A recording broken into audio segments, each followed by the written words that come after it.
course, this is our second family forum for the fall 2020 semester. We are excited that you're here. We really have a good library of folks here to give you great information and an opportunity for you to ask questions. If you haven't heard yet, I really do want to draw your attention to that Q&A feature that's on your Zoom interface. That's going to be the best place for you to put any questions to make sure we do keep track of them. The chat is a good place to kind of have discussion or send us feedback as we're going through tonight's forum. To really get things kicked off, I would like to first introduce someone to say a few words. And of course, Nicole Lang, our Associate Vice President for University Engagement and Protocol, and also the Interim Associate Vice President for Alumni Relations. Nicole, are you here? Let's see. Oh, I'm here. Hello. Great, we can hear you. Welcome, and I know you wanted to say a few words to welcome folks tonight. I did. Well, first of all, good evening, everyone. Thank you so much for joining us. As Chris mentioned, I'm the Associate Vice President for University Engagement and Protocol, which the good news that's about that is not only do I get to see you all now, but then when commencement comes around, I get to see you at that finish line as well. That's part of what we put on. But the Alumni Relations team is so excited to have this opportunity to collaborate with Student Affairs and Enrollment Management to bring to you, our Gator family, this monthly forum to address questions and issues that directly impact our students and their supporters. I want to take a moment and offer my congratulations to everyone here this evening. You've made it through the first month since this semester started, and you and your students have worked through really extraordinary and unprecedented challenges and times. And we know this past month has probably been difficult, but we want you all to really take a moment and appreciate how hard you've worked and how hard your students have worked to make it to this point. So tonight, you're going to hear from our campus representatives about updates from the university. And you're going to hear from some people who are in your exact position, including one of our vice presidents who has a first-time, who has a student who is new to San Francisco State, and then one of my fellow alumni who is also the parent of an alumnus and still has a child in at a university as well, so is going right through it with you at this time. So you should always know you're never in this alone. There's lots of people going through this with you, and we want to be there to help. Following this forum, speaking of which, you're going to receive a survey, and you can fill that out. Let us know what other issues you want to talk about, what other questions you have, and then we're going to be recording tonight's presentation, so it's going to be available for you to watch again or to send on to other parents and family members and supporters, anybody who needs a little help getting their students moving in the right direction. So we hope you enjoy tonight's program, and we hope you find it informative. Thank you again for joining us tonight, and as always, go Gators. Awesome. Thank you, Nicole. As always, it's great to see you. And as Nicole mentioned, tonight is really meant for our families, student supporters. Students, if you're here joining in, welcome as well. I'm sure this information will be just as beneficial for you as well. As tonight's theme, as Nicole was alluding to, is to really focus on, of course, our current sort of situation as we're moving forward to spring 2021. We want to provide some updates if you haven't heard yet, but also give you all some opportunities to ask questions. So we'll focus on some items there, but we really want to talk about some academic support items. And then there's going to be space to hear from folks that are working with students and even their own students as family members and share some advice so we have a very fluid conversation. I did not a good job at introducing myself. My name is Chris Trudell. I use he, him, his pronouns. I'm the Interim Assistant Dean of Students, and my primary focus is for new students and the first year experience. And I'll sort of be your moderator, your host tonight. as we go through tonight's program. Speaking of, as we've sort of mentioned, but just to sort of give you some idea of what to expect, we'll really focus on these three main items here, but we're going to talk about spring 2021, academic support and understanding and advising at San Francisco State, and then again, towards the tail end, having a more kind of broad, sort of loose conversation about families and student support. To get things formally started, I would like to introduce a few folks here to really complement our work in respect to academic programs at San Francisco State. Dr. Lori Beth Way, who's the Dean of Undergraduate Education and Academic Planning. Andrew Brosnan, who's the Director of Developmental Studies and Retention Specialists. And then we also are inviting Jenny Patino, who's our Executive Director of University Housing. So I know these three folks are signed on. I'll make sure that they're good to go. Feel free to turn your cameras on, folks. You should be able to do that. Want to make sure you can hear us. Can you hear us okay, Lori Beth, Andrew, Jenny? Yep, I'm on. Awesome. I can hear you. Great. Well, welcome. I kind of want to have a conversation with the three of you as I speak to a few items and hand off tonight's presentation to you in respect to your specific areas. I do want to also introduce that we're going to have some students here, our student panel. Elena Sevilla, Grace Aguilera, Claudia Hirons, and Jovi Zamora. There are student mentors that exist in new student programs and first year experience. You might recognize some of them if you went through new student orientation, as they were also orientation leaders. They're going to be also part of the conversation, so we'll ask for some student input. So as some of you may know, and this might be sort of the reality is we're looking towards spring 2021, do want to just kind of start here and acknowledge what is ahead of us. Recently, the California State University system announced in mid-September or so a decision to continue our current model of learning, relying primarily on virtual instruction through the remainder of this entire academic year. So that's a big reality check, for lack of better words. But want to provide space for you all to ask questions as it relates to that, hear from our academic partners, to hear from students and how they're sort of responding and supporting current San Francisco State students to be successful academically. So I want to be sort of upfront and transparent. As with this current fall semester, there's going to be limited exceptions that will be made for any type of in-person activities, and that includes instruction or class.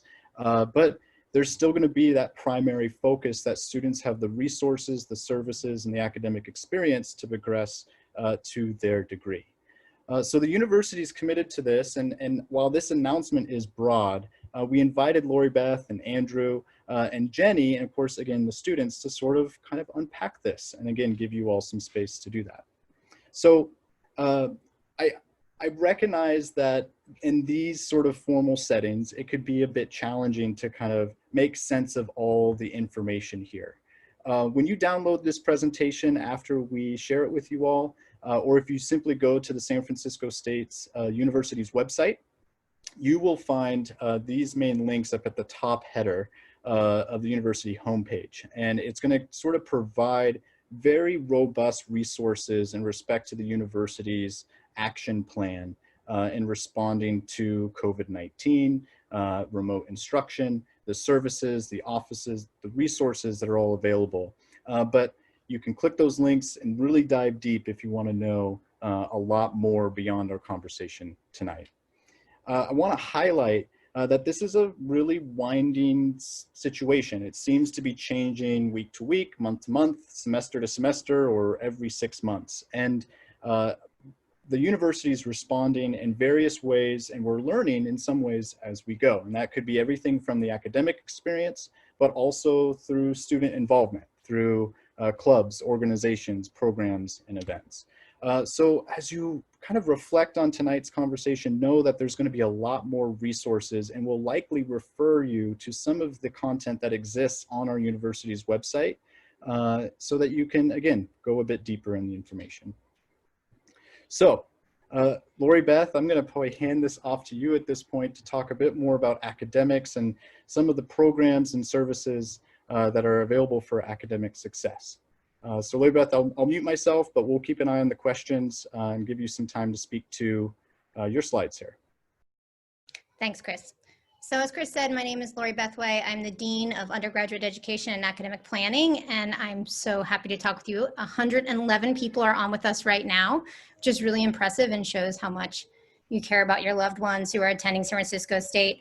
We know that it was it was, because it was to all of us, very disappointing to see this spring will also be largely remote. As Chris mentioned, there'll be very few classes that will be in person, about the same as are in person right now, which is about 1%, very few. And just to give you some context, because I can also see the questions as they're coming in the Q&A. You know, someone asked, what if there's a vaccine? What if things get better?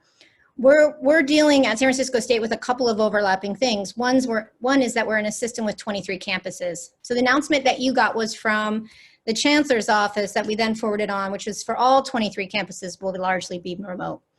But then we also have overlapping that the Bay Area that we live in, which has been very good about trying to keep the virus low. And so we're also dealing with San Francisco public health regulations, which are very, very strict. And the amount of indoor instruction we can do is very small. It has to be related to public health or public safety. And so, you know, I think as you look to your spring, if you didn't have any classes in person in the fall, what I would recommend is you should expect that you wouldn't have any classes in the spring. Because as Chris said, we don't want you to be surprised by these things. We want to be upfront. We also want to say, and part of why I was invited to be here today was to say how much we're doing to try and support your loved ones and the students you have in your families as they are navigating remote instruction. So in the spring, you know, we went immediately. It was very fast. We didn't have time to plan. But for the fall, we had time to plan. And 75% of our faculty members went through intensive training over the summer, more than any other CSU throughout the system. They learned all kinds of things, and our faculty are extremely caring to try and help our students. And then we have all of the support services around them. So one of them is TASK, you see on the slide here. That's the Tutoring and Academic Support Center that works with my division. They'll provide tutoring for a wide range of subjects. You can go to their website and check it out. I also sent a message to all students about the resources from TASK. They also created an iLearn site that all of our new students became a part of, but you can request to be a part of as well, which talks about how to best learn in a remote environment. It talks students through the iLearn, which is for the families who may not be familiar, that's our course module. That's where all of our classes kind of live as we're remote. And it also kind of just gives them this learning online one-on-one, how best to succeed in this environment. So if we move to the next slide. One of the things that we're all learning about that people just didn't realize, right? Everyone went to classes. They were just classes.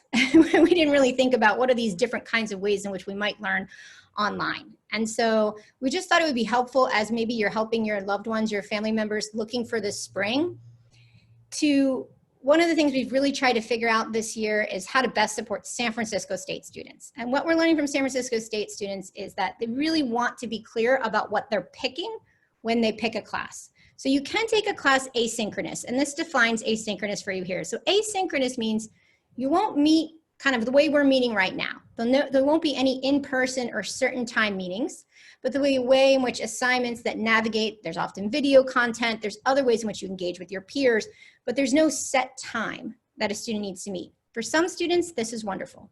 They don't want to have a set time. They want maximum flexibility. They have to work with their loved ones. This is the best setting for them. This isn't the best setting for everyone though. So the next type of courses, if you want to move to synchronous courses are those courses that meet online at a certain time. So they'll say, for example, we're going to meet Tuesday, Thursday, 5 p.m. to 6:30 p.m. Every single Tuesday, Thursday, you know that you're going to be online at that time. Largely for most of our faculty right now, that's through Zoom, the way we're doing it right now, but they may use a different platform, okay? The third type is a hybrid, and this is, I think, where we're going to find most of our classes in the spring, where we have some bit of time that is reserved for synchronous, because we're hearing from our students, they want to meet face-to-face, they want to have that kind of engagement, but maybe it's optional. And then the rest of the content will be asynchronous and the student can do it at their own pace.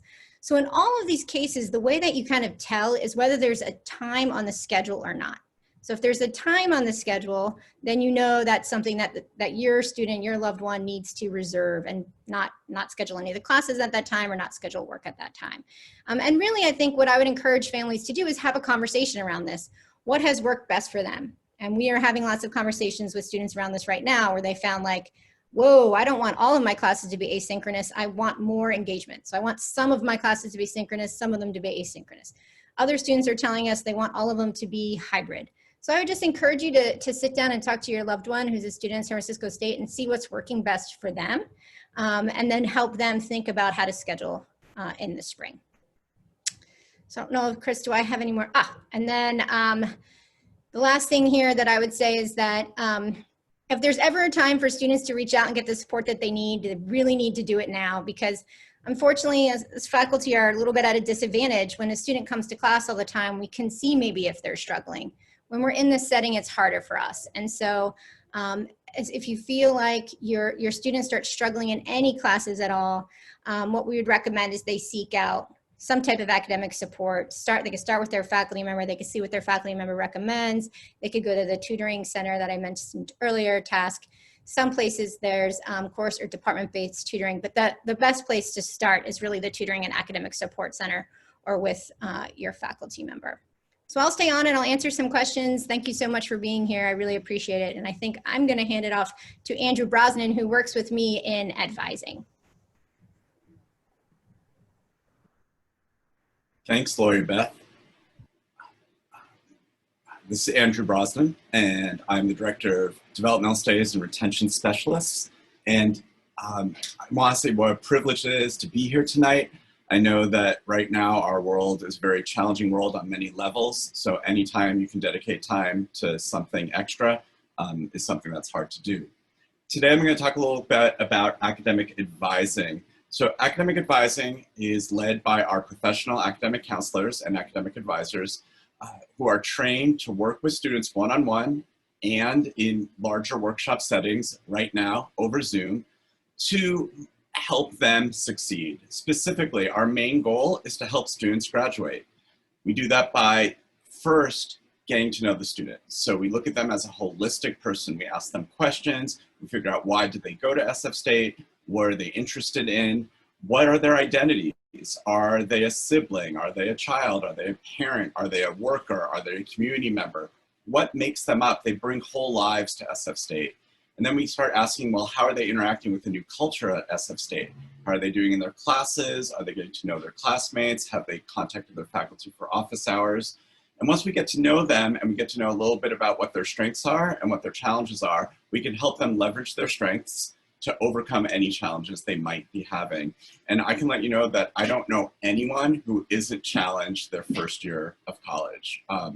Whether privileged, first gen, whatever your major is, there's always an adaptation that has to occur, and we know that colleges are huge systems. So our advisors help interpret those systems. I would also just say that in addition to that, can we go to the next slide? That'd be great, sorry about that. SF State, in addition to meeting with students, our global approach is a proactive, targeted approach. So we don't just sit and wait for students to come to us. We take a look at students, different groups, different demographics, and we're reaching out to them through their SF State email, making it really easy for them to schedule appointments with us. They just click on a link, they can choose a time. And so we want to make sure that they know that we want to see them. So if any of your students at home have said that they're not quite sure where they should go, ask them to look at their SF State email. If they're a first-time freshman, they should have several emails from an academic advisor inviting them to click on a time for an appointment. Next slide, please. So how does it work at SF State? How is advising structured? So all first-year students are assigned a single advisor for their whole year. So this allows the advisor to develop a deep relationship with the student, and it allows the student to know that there is one place that they can go to if they have any challenges. Also, once they're not a freshman anymore and they've moved to sophomore status, then they're in their second year, each of our colleges, whether it's the Lamb Family College of Business, College of Science and Engineering, Liberal and Creative Arts, etc., Each of them has an advising resource center where sophomores, juniors, and seniors can go to get advice on degree completion and accessing resources. We also encourage students, especially by the time they're juniors, to seek out their faculty advisors in their department. Their faculty advisors are our professors who are also tasked with helping students understand some of the more advanced courses in their major and help them with some choices and help them understand some of the deeper fields within the major. And then we have several student programs, EOPP, Metro, Guardian Scholars for former foster youth. There are several student programs, and each of them do have advisors who also help out. I would like to end today by just saying that if you can encourage your students, no matter what's happening, to reach out, speak to their professors, reach out, contact their advisors. We're here and we're ready to help. And I believe I am passing it off to Jenny. I think I'll just quickly mention to both Lori Beth and Andrew, thank you for your time, and stick with us as I'm going to say a few things about student life that complements sort of the out of classroom experience. But again, thank you both for joining us tonight and providing definitely good information about the students' academic experience and then the services and resources and support that surrounds them. As I just mentioned, I do want to talk about student life and the remote sort of services. And I'm only going to really highlight a few because there are quite a bit. And then even further, recognizing and celebrating ways in which students have really created and found their own corners to find support and connection with students or their peers, I should say.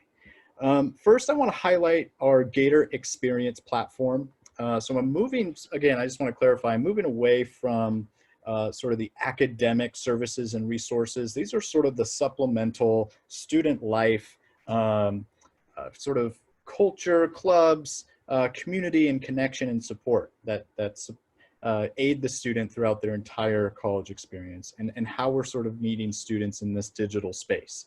Again, Gator Experience, this is sort of our digital directory of our campus events, clubs, organizations, Greek life, and honestly a whole bunch more. So we really encourage students to go through the Gator Experience portal.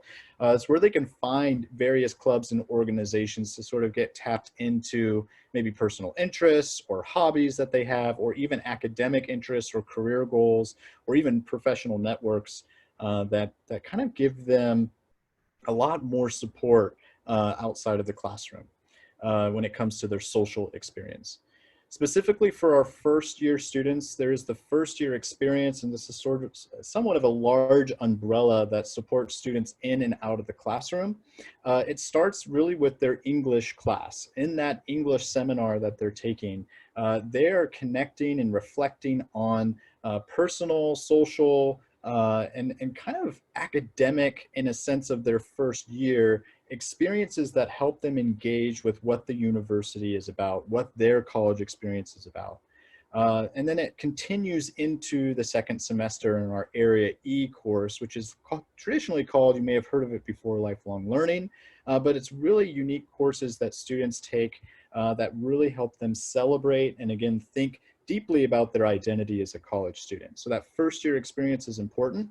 I also want to highlight the Frosh memo because we really do try to reach out to our first year students so that they can be orientated beyond the summer throughout, especially the first year of the sort of just how things work on a college campus. So our Frosh memo is a great gateway for students to get connected with peer mentors, with campus events that are directed towards them, or just some general tips and success tips on how to get connected, or how to ask for help, or where to go if they have specific questions.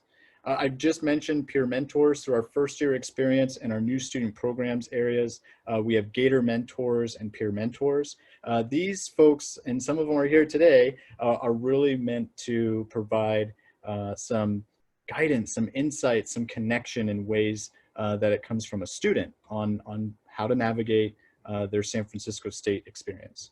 I'll spotlight some programs. We are at the tail end of our Gator Fest, which has been sort of our week of welcome, but it's been going on for about 6 now, almost weeks or so. So it's been really a lot of programs and events, but I do want to be transparent with everyone tonight that our numbers have been a bit low. And what we are trying to understand is, where are students connecting? And I've recently started to hear that students are using platforms like Discord or GroupMe or even WhatsApp and various social media platforms that are not directly affiliated with the university, but they're peer created, meaning they're created by their fellow students, which honestly I celebrate. That's where, as technology changes and evolves, they're getting connected with tools that they find most relevant. But we as a university are trying to find the ways to get students connected with free programming, with clubs and organizations. So we do want to partner with families to push students to get connected with spotlight programs like our Gator Fest, with our spring welcome that will continue starting in late January, our tailgater events, which are just large sort of Zoom gatherings to celebrate and have trivia about San Francisco State and get free prizes. And then we do featured speakers that really talk about social issues, political issues, academic issues that are relevant to students. We also have the Gators Helping Gators program, which is really designed to get students support through the COVID-19 experience and to be reflective, to take care of each other, to be proactive in their both personal and social health and well-being of everyone. And then there's departmental support. And honestly, I kind of talked through all of these, but specifically under student life, there's new student programs, career services, and leadership development. We have Orlando Harris here tonight who will speak probably to CSLD as he is the executive director of career services. So a great opportunity to learn more about that area. And then student activities, events, residential life, campus, recreation, all sort of complement everything that I just spoke here about. And as many of you may have questions, we ask for your support to push your student to get involved, to get engaged, to find peers with similar interests. And student life is sort of the home to do that. Okay, now I want to hand it off to Jenny.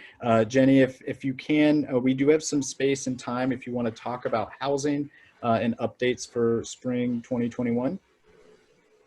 Great, wonderful. Hello, and thank you all for joining.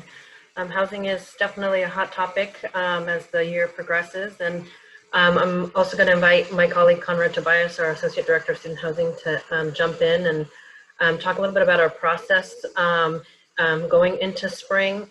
For those of you that have applied for fall, as you well know, and we had, the feeling of there's a lot of, there was a lot we learned in the fall semester as things started to roll out. And, as mentioned earlier, classes will continue to be online and with limited face-to-face. And so we will be implementing a similar process as we did in fall for students that are looking for housing. And what that means is that we will have a limited number of housing units where we would traditionally house about 4,500 students a year. We will only have space for about 780. And that is because we are, as with everything on campus, taking the health and safety precautions to ensure that we're not, jam-packing in students, and that each student is being assigned their own dedicated bedroom in housing. And we are only using a select number of buildings that really allow for us to be able to program in a safe manner, not only to the students, but to our residential life colleagues and our staff members that are helping your student work or live with us through the year. So, for those of you that are not familiar or may not have applied in the fall, we do have a number of priority groups that will be eligible for spring housing.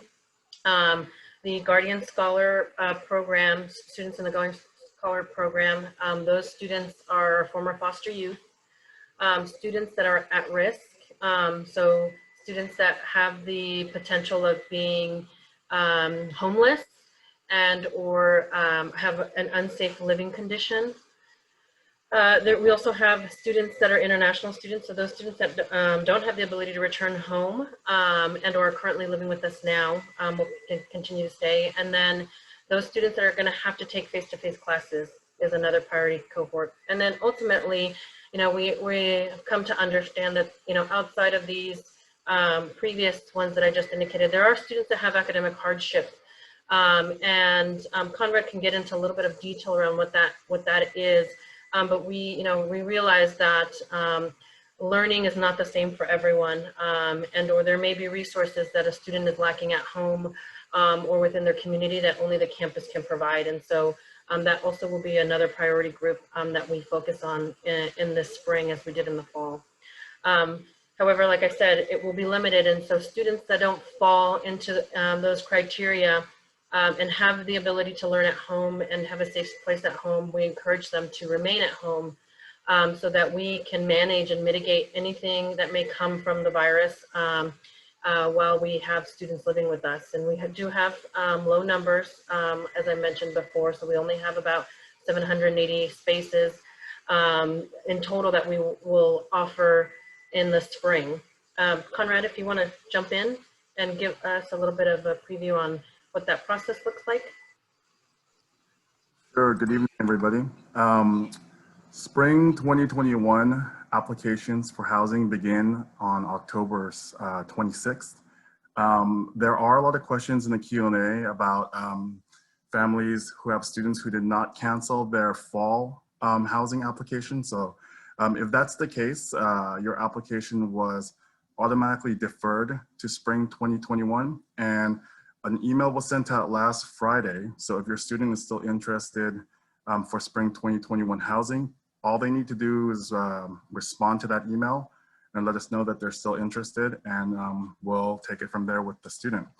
Other than that, if there is no active application and they want spring 2020 or 2021 housing, just go to the housing website, housing.sfsu.edu on October 26th. Click on apply now, and that will start the application process. That's it. I think I'm still answering questions about spring in the Q&A, but if anyone else has any other questions specific to spring housing, please go ahead and let me know. Thank you. Thanks, Conrad, and thanks, Jenny. Please, stick around if you can for a few more minutes. I do want to bring our student leaders and that student panel forward just for a couple minutes. Student team, if you don't mind clicking on those cameras, I'm curious to hear from you if you want to speak to anything that you heard through whether it be academics or with say items that Lori Beth talked about in respect to synchronous or asynchronous classes. Do any of you have some thoughts on that particular item and maybe ways that you've navigated in thinking about what works best for you? Yeah, I would love to speak about asynchronous versus synchronous classes. I think your students should always pick what's best for them, but a really important thing is to kind of let them figure out how they want to stay organized. For me, I love having like a planner, but you can update your calendar on Outlook or whatever it may be, and I really suggest that they start doing things like this so they can actually keep up with their deadlines and keep up with something that is new to them. Also, Claudia, would you like to say something? I know that you had some thoughts on this. Yeah, so personally, I apologize that my video is not on currently. There's some background stuff going on. But personally, for navigating classes asynchronously, I try to make sure I hold myself accountable and also hold my teachers accountable. It's a new environment for all of us, so it's good to just make sure you stay on top of your work, but also try to just make sure that your teachers are doing what they can for you. Like if you think you did something good on an assignment, you can always like communicate that with them, and you can always, can't think of the word, but you can just fight for yourself as a student and fight for what you are trying to succeed in. So yeah. So I think, and I don't mean to speak for you, Claudia, but it sounds like because, and I hear what Lori Beth mentioned a moment ago, because professors or faculty may not be in class and can see or understand maybe what you're working on or what you're working through, maybe advocating and explaining and taking that extra step to explain your experience has helped you or assisted you through this remote experience. Yeah, definitely. Just be an advocate for yourself, because that's you have to take on a lot of responsibility becoming a student through a university. So being an advocate for yourself, especially when you can't have those in-person interactions, is definitely going to help you. So maybe we can also talk about advising for a minute or two. Either of you like to chime in on your experiences or tips you would like to give to families about advising? Yeah, so I usually like to go and speak with an advisor like halfway through the semester personally, to kind of get my schedule to kind of prepare what I need next semester. Talking to an advisor is super important. I haven't spoken to an advisor yet, but I think it's super helpful that we can still set up appointments and do drop-in advising through Zoom. So that's still kind of available, and it's easy to communicate with an academic advisor and advocate for what you need and what you want. So it's really important to speak to an academic advisor. I think that's the whole point. Yeah, I can also speak a bit about on that. I actually just met with my advisor last Friday to talk about some theater classes I've been wanting to take. Since it's kind of hard to take a theater class during all of this. But some advice for your students would be to make sure they go in with a game plan. That way they know what they're going to want to say and what they want to do. So yeah, but usually all the times I've had an appointment with an advisor, it's always been super friendly and super great. All right, well, I want to, if you all don't mind, sort of pivot. Nisha, if you're with me, if there's some questions we want to highlight from our audience here, and I understand that there's been maybe some questions of folks who are tuning in via phone, just some of the challenges with Zoom and webinars, we would kind of figure that out. And I'll, as Nisha, maybe if you want to ask a few questions, I could work with our tech team to see how we can get phone questions through here. But yeah, if there's some questions we want to highlight so our panel can speak to them. Absolutely. So, I mean, one of the big questions that we're getting is the availability of fall 2021 housing for freshmen. So, I mean, I think there's a lot of just questions on sort of once we are back on campus, sort of what the protocol will be, how people can kind of expect to move forward. So if someone can maybe just speak to that quickly. Yes, hi, this is Conrad. If you're asking me about applying for spring 2021 as a freshman, that is very much available and it is a possibility. It's just the normal housing process, the application process. We are housing freshmen in towers at Centennial Square, and I believe we still have plenty of space open, so it is available. I think the question was about fall 2021. Would there be any flexibility about applications rolling, say, a whole year from now? Has there been any discussions about that?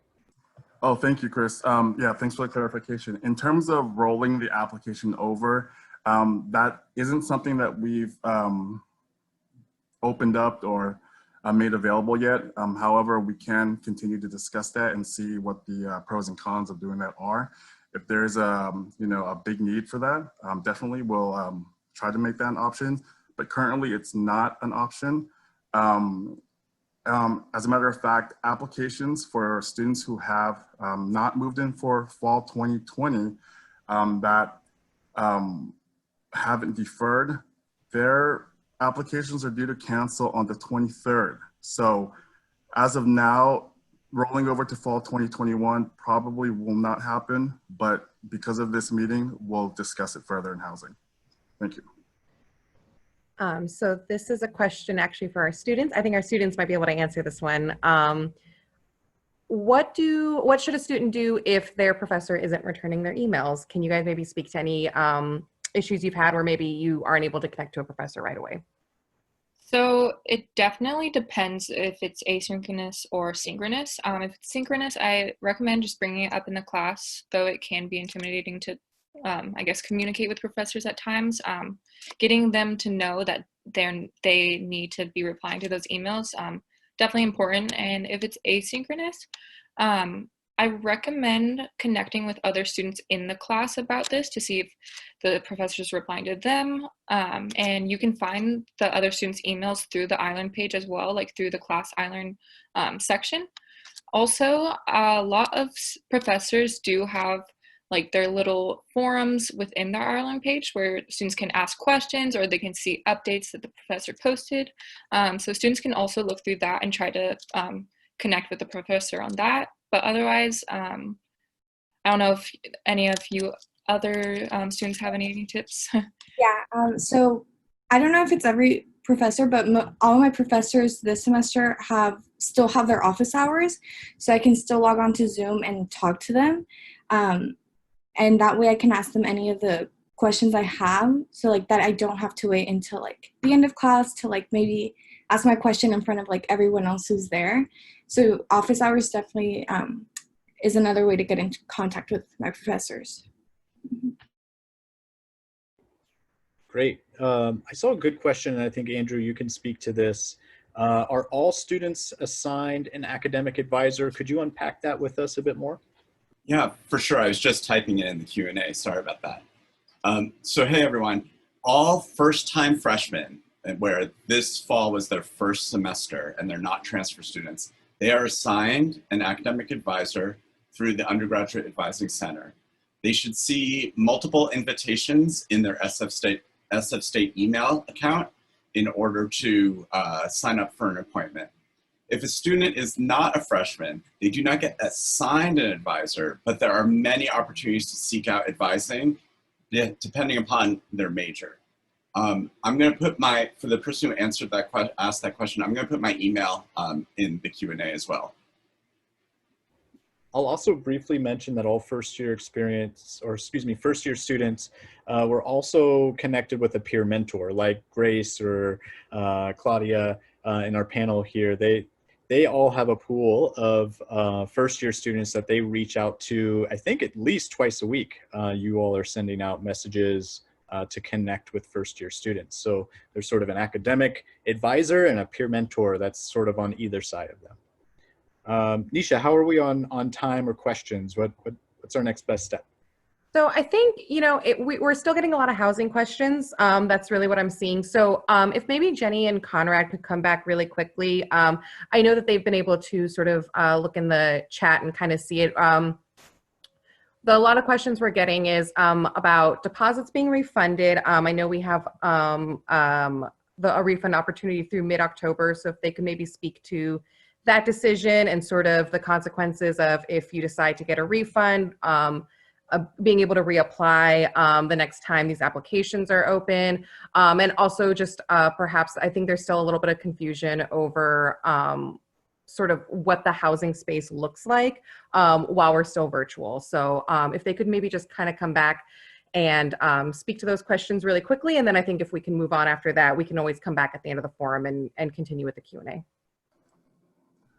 Yes, hello, Nisha. To answer the question in regards to the refunds of the initial payment that was due on the application, yes, as long as the application is canceled, whether it was by the student or administratively, any eligible refund will still be refunded to the student. This does not affect the eligibility to still continue and apply for spring as well, or the summer or fall. So refunds will still be issued. We are not keeping the full $70 initial payment. In regards to the space for housing, yes, Jenny did speak about the priority groups. So any student who requires on-campus housing will need to fall within one of those priority groups. A lot of them are open-ended, and such as academic hardship. So there's still plenty of opportunity for housing. So yes, please still apply. Even if you think you don't fall within one of the priority groups, my suggestion is to still apply for housing. And I think what would help with a lot of the questions, because it sounds like some are pretty unique in respect to family experiences. Conrad, if you could maybe put the housing email in our chat so folks could direct sort of their more specific questions to individuals on campus. Would that be okay? Definitely, I'll type it in chat right now. Awesome. So in respect to time, and folks, I do want to be totally transparent. We kind of have a whole nother half, and we encourage you to stay and of course participate. And I'm going to jump a few slides as we're sort of echoing and sort of to help sort of scaffold the conversation with our next group of panelists, I'm just going to kind of jump to introducing our panelists here. And primarily our focus, we just want to kind of make a pivot and think about what families have done or do in supporting their current students. So I want to introduce the next group here of fantastic individuals, starting off with Orlando Harris, who's a colleague of mine in the Division of Student Life. So we work together in respect to supporting students on campus in that student life area I was speaking to a moment ago. But Orlando is our Executive Director of Career Services and Leadership Development. I'd like to introduce Dr. Jeff Jackenitz, Vice President of University Advancement. And Jeff, I don't think we've actually had an opportunity to talk or meet before, so I'm excited to hear from you tonight. And Janice Gumas, who is a parent of alumnus. I think you also went to San Francisco State, so class of 1985. I was reading your bio a moment ago. You were a marketing major, is that right? Did I read that correctly? Yes, I was graduated from the School of Business, marketing major. I married a marketing major from San Francisco State. And my son, my eldest, went to San Francisco State. So. All in the family, I love that. Mm-hmm. Well, Jeff, Orlando, Janice, welcome. We really appreciate the time that you're spending with us. And families, this is a great opportunity to sort of listen in and hear, sort of ways and strategies in supporting students. But I want to give Orlando, Jeff, and Janice a moment. If each of you, in the order we have you here on the screen, we want to speak to sort of who you are and maybe your own identity in respect to supporting your own student, or in some of you as you work on campus, supporting students generally. So Orlando, would you kick us off for a moment? Oh, I think we got you on mute. No, that's okay. I'm unmuted now. Good afternoon, everyone, or good evening. And Chris, thank you for this opportunity. But to the parents and to the students out there, I'm Orlando Harris, and I serve as your director for Career Services and Leadership Development. We're the office where talent and opportunity connect. And one of the things I want to encourage you before we get into any discussion is, even at this stage in your college career, because ultimately there will be a college to career track. And I highly recommend that you take advantage of the services that are being offered that will prepare your students for their college to career track. And we've moved everything virtually, the same services that we've offered throughout the last 4 years as we came together as a team. We're still offering those services now, but you can only take advantage of them if you access them. And we've made sure that that access is absolutely complete. And so I look forward to working with you. Hi, everybody. I'm Jeff Jackenitz. It's a pleasure to be here with all of you. And Chris, it's true, we have not had a chance to meet each other. I'm glad to see you here and have a chance to speak with folks. I am Vice President of University Advancement. So in my professional capacity at San Francisco State, I lead a wonderful bunch of colleagues who are responsible for making sure that all of the different constituencies that are off campus are connected to our wonderful university. So that includes alums like Janice and all the other Gators out there, as well as families of current students. So I'm grateful in particular to have the chance to say hello to folks tonight, and want to make sure that we're here to ensure you're as connected to the wonderful academic and civic life of the university where your student is in any way that you'd like. I am also the parent of a current student. My daughter is a transfer student. So she's a junior this year, majoring in political science. And it's been a wonderful journey to be seeing her develop as an extraordinary young woman and scholar, and see her now bring bring all who she is to San Francisco State. I also just want to acknowledge that there are a million different permutations out there of what San Francisco State families look like. So anything that I offer tonight in terms of how I support my student may be helpful to some and may be very different from other folks. And I just want to acknowledge that there's all kinds of support and resources out there so that you can find the answers to your questions and the support for you and your student that really matches where you are. I think the one thing I'd want to offer is referring back to something one of our students said earlier, which is, I think it was Claudia actually, which is the importance of learning how to advocate for yourself. San Francisco State is a big school, and it's a new school for my daughter this year. And some of the things that worked one way at her previous school work very differently at San Francisco State. And when I would see her kind of encounter a perplexing or challenging situation because she wasn't sure how to make her class schedule gel with her work schedule, she has a job off campus, or figuring out, for example, what office hours look like at San Francisco State.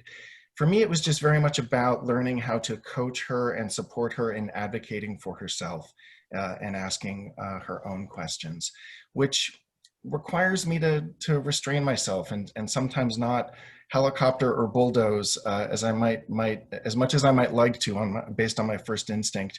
But it really serves her well in the long run because she learns how to navigate these complex organizational environments early in her academic career, and that's likely the kind of environment she's going to be facing for some time. So yeah, I think I'll just offer that as an initial observation, but just really grateful to be here with you all and really appreciate the interest and enthusiasm you're all showing in supporting your students.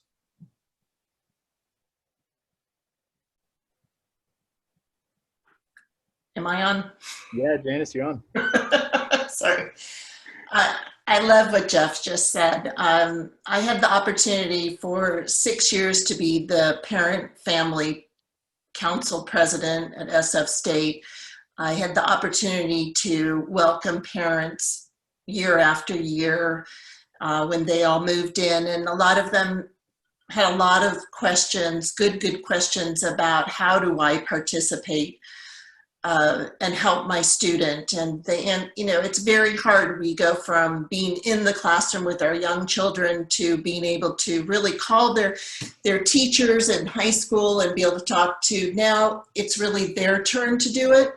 So what I always encourage everyone to do is to follow on social media, the San Francisco State thread, I follow the president, maybe the department. Get your information, but then you can notice if they say something, it's like, well, that sounds kind of curious to me. Maybe you might want to talk to another student, or maybe you might want to go talk to your teacher, or offer, you know, some other places for them to look and find out the answer for themselves. Don't do it for them, but just embrace that they're going to make some mistakes, and that's great. You know, they'll grow every time. So. Well, I think I'm going to go a little off script and ask you all a question that I think each of you spoke to, and maybe we can unpack a bit more. I want to highlight and of course celebrate how many parents are here. They're interested, they want to make sure they're involved, and they're taking those steps to know some of the high level decision making and kind of issues facing their student on campus. But each of you also talked about, and Jeff, you mentioned a helicopter parent, but I'm curious how each of you in respect to your own students have found that balance of challenging your student and letting them sort of struggle and figure things out, and support. So if folks were here at our last webinar, I harped on about this teeter-totter of challenge and support with students. I'm curious, how has that worked for you, and is there any stories or any highlights you would mind sharing with us? I'll talk about that because I think my situation is quite unique also. in the sense that I have a junior at San Francisco State University. Her sister, her older sister, just graduated from the University of Pennsylvania, and now she's back at the medical school there.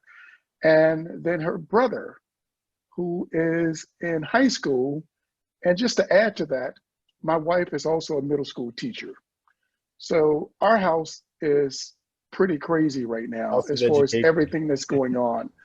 So what I've done is I've allowed my junior, as part of her growth, we try to communicate as much as we possibly can.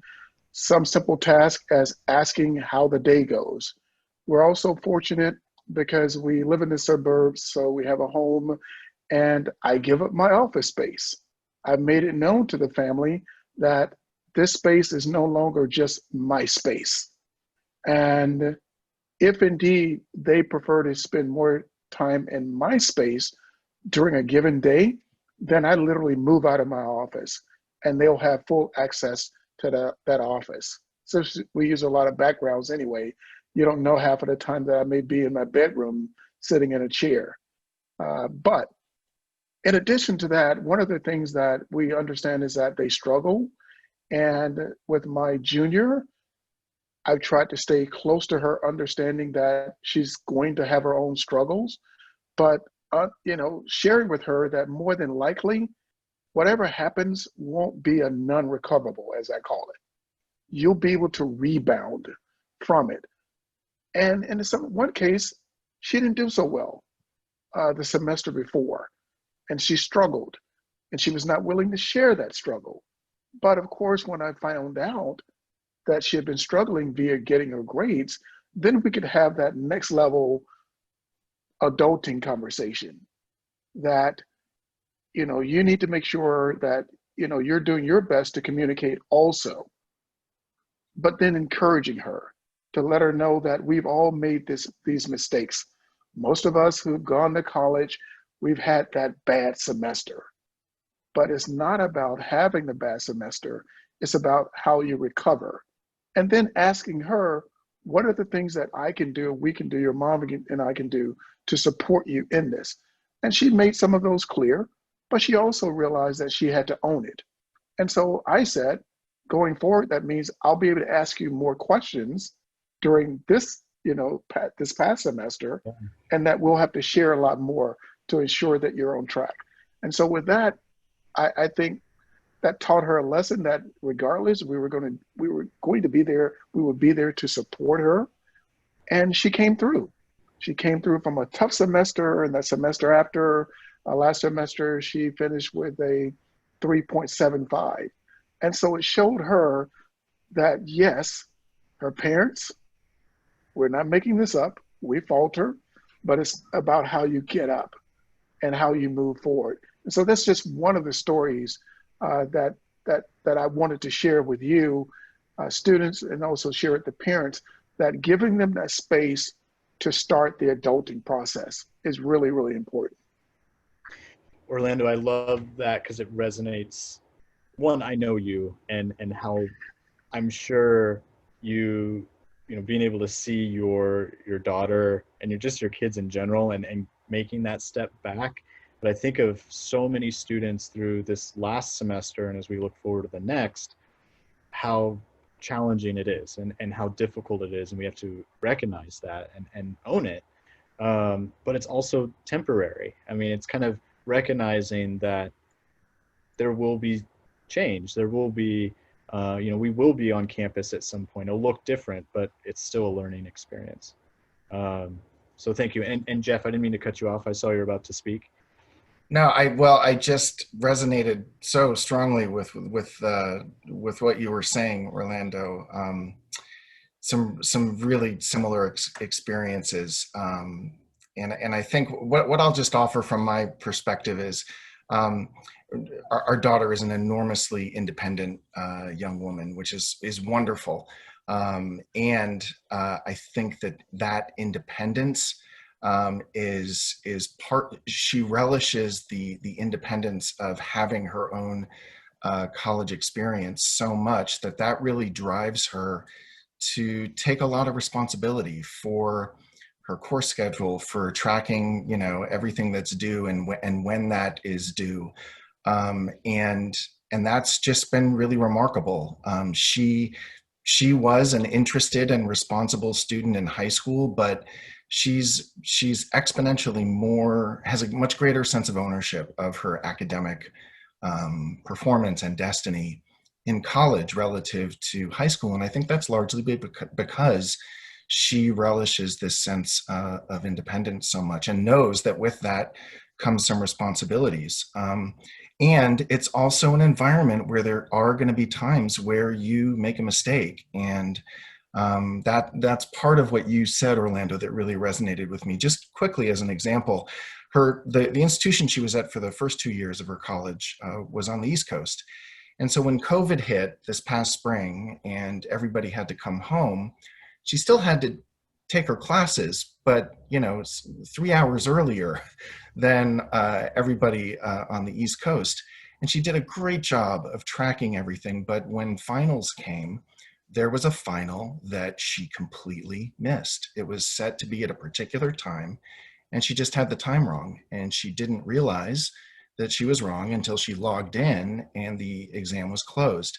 And it was a really panic-inducing experience initially, but we just coached her briefly on, reach out to the professor now, explain the situation, take responsibility for what happened, and see what your options are. She rallied really quickly, turned out a great email taking full responsibility, and the faculty member was entirely willing to work with her. So it was just a matter of sort of letting her have that controlled incident of making a mistake and seeing that, things are always salvageable in one form or another, and became much more diligent after that in tracking the time zone difference. Anyway, that's what I have to offer. That time zone is a real big problem for students. I watched the exact same scenario with a friend's child this summer and did the same thing, reached out, talked to the professor, and it was all okay. And it was just about a meltdown, but they learned to deal with it and it went well. One thing I always found helpful, I have a senior down in Southern California right now. I had a daughter who just graduated from Cal Poly Pomona, and then my son that went to San Francisco State, all very, very different children or different adults, different capabilities, some more independent, but still not cognizant of a calendar. Or one of the things I found made me feel better as a parent, I didn't want to go say, how's that assignment going? But I would glance at the school calendar and say, I noticed that your midterms are starting in 2 weeks. How are you feeling? Are you feeling pressure? Or, let's do just a check-in without asking them about specific assignments, but also, just making sure how they're feeling. And that opened up a lot of good dialogue. And sometimes it's like, what? And made them pay attention to what was going on. Awesome answers. And I'm looking at some of the chat and I can see it's resonating with people. So keep this up. I think one question that's, as I mentioned earlier, I think in some places on campus, we too, as educators, as professionals, are still trying to find best ways to meet students where they are. You all, having your own student at home with you, can you talk about that social element? How are they making friends? Have you observed that, or have you heard them process it or talk it out loud? Given that your students may have done this before or you've seen it before, do you have any insights or things that you would encourage parents or families to push their student to make those social connections?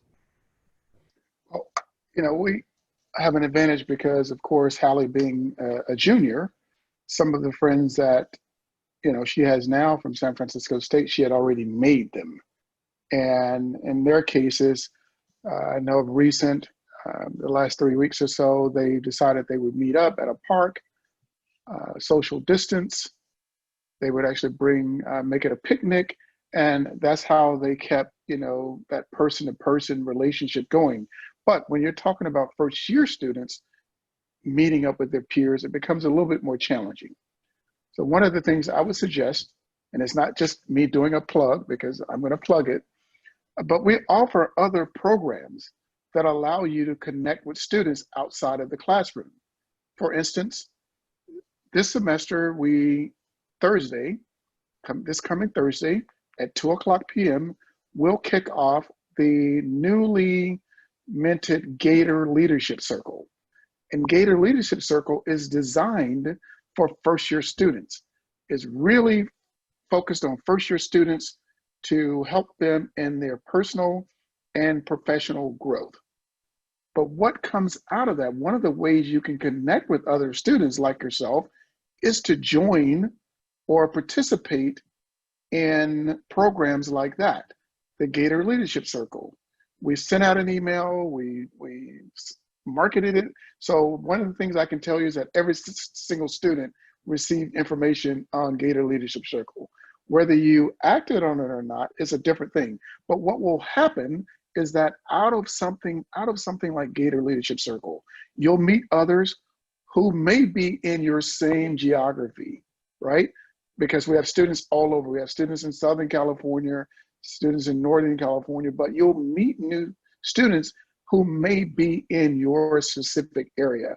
And not only will you use this as a learning opportunity, again, that focuses on your personal and professional growth, but you get to meet other students that may not be part of your typical classroom settings. And so that's just one of the suggestions that I would make that I'm finding that's already working, because students have told me in one of the other programs, they're already meeting students and connecting with students they never would have met if they had not participated in some of the other, let's call it non-academic settings. And as you all are talking, Orlando, I'm going to put the link to the Gator Leadership Circle in the live chat. So if families want to learn more, we'll provide that there. And although the application period closed and we're kicking off Thursday, I will tell you this, just say you know me. So since we talk about networking sometimes, this is your way to network. You can email myself or Joseph Adams and say, hey, I met Orlando. He said I can still get into the program. I'd be really eager to hear what some of the students might have to say on this. My experience with my student is, well, first of all, she came to San Francisco State knowing some students who were already there, which was great. Right. And she's really needed to navigate and make decisions about how to make connections with people on her own terms. I'm filled with great ideas about, what I think would be a nice thing to try. And that isn't necessarily how she sees it, nor should it be. So it's been terrific to sort of have her figure that out. And she's reached out to people whom she sees on Zoom in her classes and, made plans to get together with them. And she's figured out when and how to do that. And my suggestions have had absolutely nothing to do with it. Agreed. I think we have to realize socialization is the most important thing when you're a young 20, a late teen. Their brains haven't fully developed and they do things that are like a 20-year-old, and that's all we can expect from them. We can't punish them for the way they behave. I've encouraged my kids to continue socialization in small pods. And I will be honest, my senior is down in Southern California. He lives in a house with 6 other people, and they all have COVID. And he has continued all his classes online. He had a runny nose for a couple of days, and he says he's never felt better because he's never slept so much in college. So there we go. The worst case scenario that I could think of is that he did COVID, and he did, and it was all right. and he's kept up with his classes. He's still socializing in a very small group, and it's working out, and he's going to continue that. So, and following the school rules. So, well, I'm glad to hear he's okay. That's yeah, you good. know, it was as a parent my worst case scenario, and it was fine. He's called me every day to say he's fine. So. Well, I'd like to echo what Jeff said a moment ago and ask our student panel to be a part of this sort of social experience. You have all, a good number of you were part of our summer program. You're right in the middle of the last spring semester of going remote. Could you all chime in about staying connected with peers or making new relationships, new friendships? How's that been for you? Is there any tips for success? And sorry, I don't mean to interrupt. I recognize folks that are on the phone. If you want to maybe throw your question into the mix, if you have and you can use the chat feature via the Zoom app, that is available, or you can email our department, nsp@sfsu.edu with your question, and our team will forward that up to us as we'll conclude tonight with a robust sort of Q&A for everyone. So again, NSP, N as in Nancy, S as in Sam, P as in Patrick @sfsu.edu. So students, again, if you could maybe talk about tips or advice for new students or current students to make friends, find connections, what's working, what hasn't worked. I think a really great way to get connected is through your Zoom courses. There's always a chat available, and you can always private message people. So maybe someone in their course says something interesting or funny. Honestly, I think as a parent, it's your job to just be that reassuring voice for them and be vulnerable with them and let them know that, like, this is something you can do. And maybe you've had experiences where you try to socialize and it didn't go amazingly. You know, just reassure them that it's a learning curve and that they'll find their modality of talking to new students.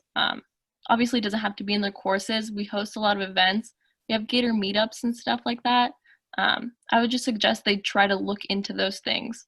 Our SFSU_NSP Instagram is a great way for them to connect with us, but also as Gator mentors, we send them a lot of emails and just suggesting that they respond to those, or just being really that reassuring force for them and reaffirming that they can do it is something I think is important. I personally would also recommend just always remind your students to take the opportunities that they have. Like Grace said, we have a ton of events through Gator Fest or through other opportunities like Orlando mentioned. And it's very intimidating to actually go and do those events. But once you get there, you'll find many opportunities, you'll find resources, you'll find friends, you'll have more, or students will have a lot of fun. And it's definitely intimidating, but taking the opportunities and making themselves vulnerable in that position is definitely beneficial to their like social development.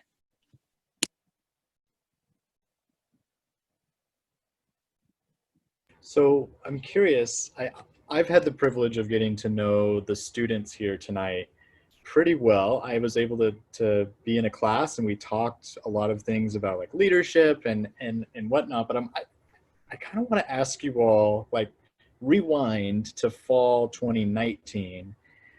What motivated each of you, if you could maybe say in a few words, to get involved? You took a step, like you're all peer mentors, like you've made a pivot to reach out to help other students, and you're being here tonight shows that you're willing to help families and parents. Like, when did that shift happen for you? Was it in that fall semester? Did you connect with another student? Was it a staff member or faculty person? Talk about that with us.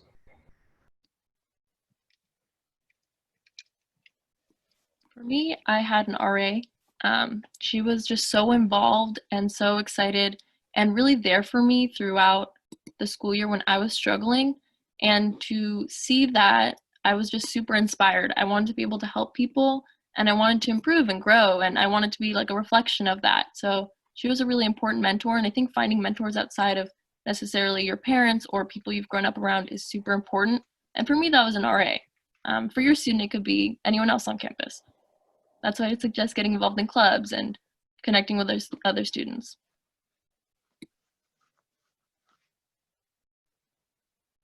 For me, I personally just got the information from someone in my class. They presented it to everyone in the class, and I was like, I have no clue what this is about. But I decided to just go talk to her, get the information, and get the link to apply.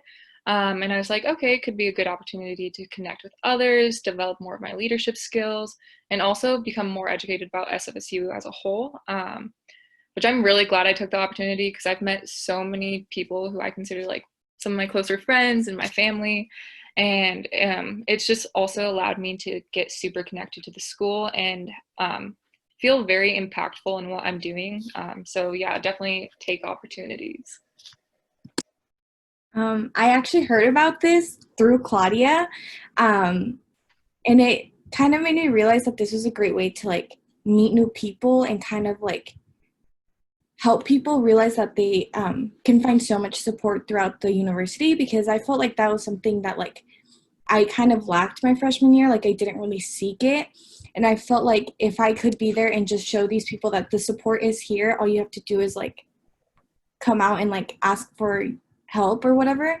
So I kind of just wanted to be that for other students. And when Claudia came up with the opportunity, I was like, let's go for it. Yeah, for me, it was my RA, like Grace said. He was also my RA, and I would work out with him. His name was Ace, and he kind of hyped it up a lot when we were working out. He goes, dude, this orientation and everything, it's super fun, and plus we can work it over the summer and do all that stuff. And I was like, oh, okay. And I got into the class and heard what Chris was talking about and everything. And it just like really resonated with me with wanting to help students and wanting to make them feel like they're home at SF State. And that's how I felt whenever Ace would talk to me. I felt like I belonged there. I like that I was needed there. So that's what I wanted to make other students feel. So yeah, that's who was the major supporter and like mentor for me was Ace. Well, thank you all. I appreciate that insight. I think it really kind of shows those lollipop moments. If any of you know what those are, it's sort of this really sweet moment that someone made a connection and sort of doors start opening. I mean, something like Orlando said, like reach out to us, or put your name in even after the application. You never know who you might talk to in class, or if a student saying, hey, apply to be an orientation leader, or apply to be and run for Associated Student Government. Those little moments have huge impact on learning more about the college experience. Again, I want to be cognizant of time here and make sure we open questions to the parents and families here tonight. Feel free to use the Q&A and ask our panelists here tonight if there's anything you would like them to speak to. I try to kind of talk on 2 or 3 big points, but would love to hear from everyone here tonight. Nisha, were there any questions in the Q&A or the chat we can maybe expand upon? So, all of our panelists and our students have been doing a really great job of answering these questions as they've come in. So we don't have a whole lot of open questions, and I think everyone's really covered a lot of the questions that have been coming up a lot. I do want to remind everyone that we will be taking the Q&A that was submitted during this forum. We're going to be making an FAQ sheet out of it, and that will be included on the website and in the emails that we send out. So you'll be able to access these questions and these answers and the recording to this forum after this event. Just a few things. We do have one question that that we might be able to answer. One parent is curious. They're not sure who their son's mentor is. So maybe just the best way that they can go about making sure they have that information so their kid can start really making those campus connections.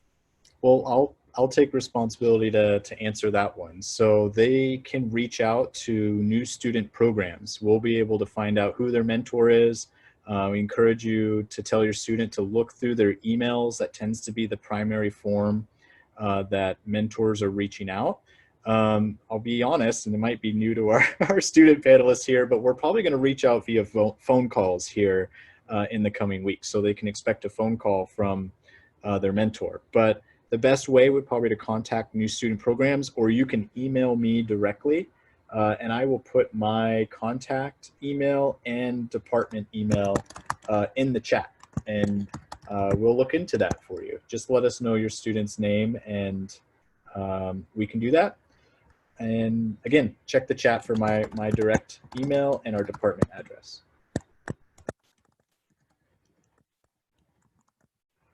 So if any other questions pop up, Nisha, I just saw you unmuted yourself. Was there something else we can speak to? No, I did want to just tell there is one person who was asking for some other SF State Facebook links, and I just wanted to let that person know that we will go ahead and populate that answer with a few of our main Facebook and social media platforms for the campus. So also if anyone else is interested, they can find that in the Q&A. But yeah, other than that, it looks like we're pretty good. I don't know if we want to maybe just stay on for 5 minutes and allow people the opportunity just in case something comes to mind. But yes. Well, I'm curious if any of our panelists tonight, just listening in, have you had any insights or reflections that you would like to share with our families tonight? Chris, the last thing I would share, because we were talking about mentors, and just know that you, as a student, you'll have those mentors, but because I'm responsible for career services, there are other ways to connect with other mentors also. And we have an extremely integrated platform using artificial intelligence called Gator Connect. And Gator Connect is a mentoring platform that would allow you to connect with people that are already out in industry. A lot of them are San Francisco State alums, different organizations, different companies, etc. They too want to work. They too want to mentor students. And so you can have, let's call it an internal mentor, but you can also have an external mentor. And so if you just go to our website, csld.sfsu.edu, you can also take a look at Gator Connect. And if you have questions about it, you can always send us a note and we'll answer those questions and address those questions as quick as we can. But I want you to know that there are other ways to create a mentor-mentee relationship while you're here at San Francisco State.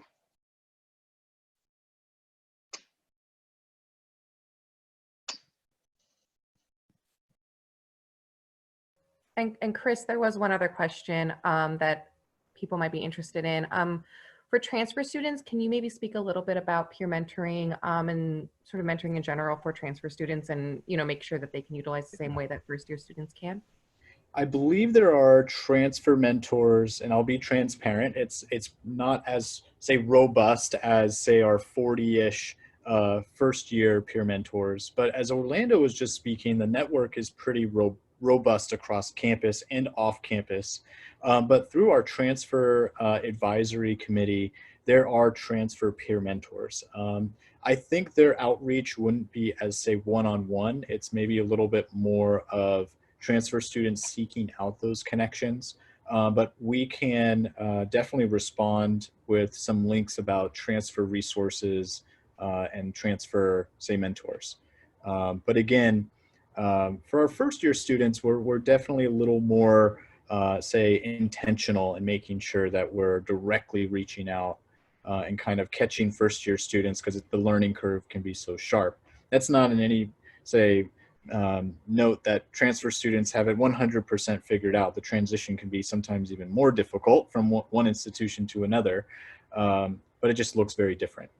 But definitely there are resources and services, and as we wrap up tonight, I'll find those links and try to share those with you, Nisha, if you can forward them to that individual. Absolutely. Any other of our panelists tonight want to chime in? Andrew, I see your camera coming on. Yeah, just really quickly, you know, a university is such a large setting and you have so many classes and so many teachers and so many advisors. I just want to encourage the parents to encourage their students that if they don't find a match the first time, that there's so many other possible matches. So maybe they're going to have one professor that they just don't connect with, or maybe they'll find an advisor they don't connect with, but there's so many others, and not to give up if they don't find something the first time around. And, you know, I wanted to add in, as somebody who works in alumni relations, we have hundreds of thousands of alumni, and, you know, each person's experience has been different. I doubt any of them made it through just 100% smooth sailing. So we know it's hard. Every student experience is going to have some ups and downs. Truthfully, the fact that you are on this call tonight already puts them at an advantage, because having that support, having that backup, having somebody who cares to get there really speaks volumes about you. And so, you know, kudos to you, congratulations. And in anything that you go through in life, knowing that you have somebody who cares enough to kind of log in, learn a little bit more about it, and find out what they can do to make the experience easier is already going to put them one step further along on the path. So thanks for being here for that. Thank you, Nicole. I think you made a perfect transition to wrap up the last 30 or so seconds here. I want to especially thank all of our panelists tonight.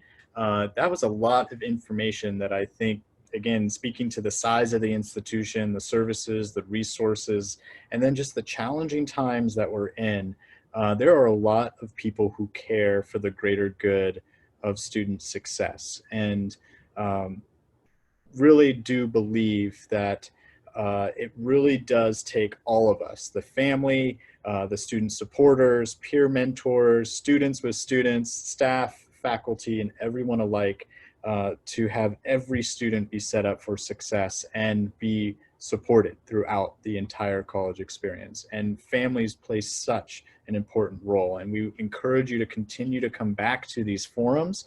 I do want to highlight, of course, our sort of points of important dates coming forward to share your voice and to vote. The election's coming up soon. There are plenty of resources across the university to help you or even your student get registered, to be prepared, to understand resources and services for the upcoming election.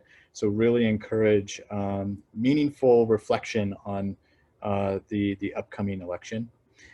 We have a family forum that's coming up soon at the end of October, so please make sure you do take advantage of that.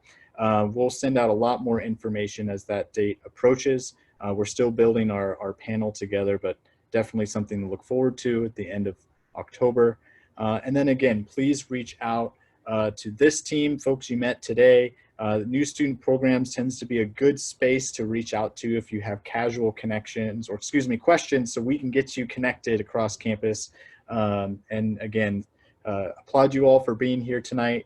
Thank you to the panelists. I am willing to stick around. Panelists, you're free to hang out if you like, or sign off and enjoy your Sunday night. But if anyone has questions, we'll stay here until majority of folks sign off from the digital space. With all of that, have a great night. Go Gators.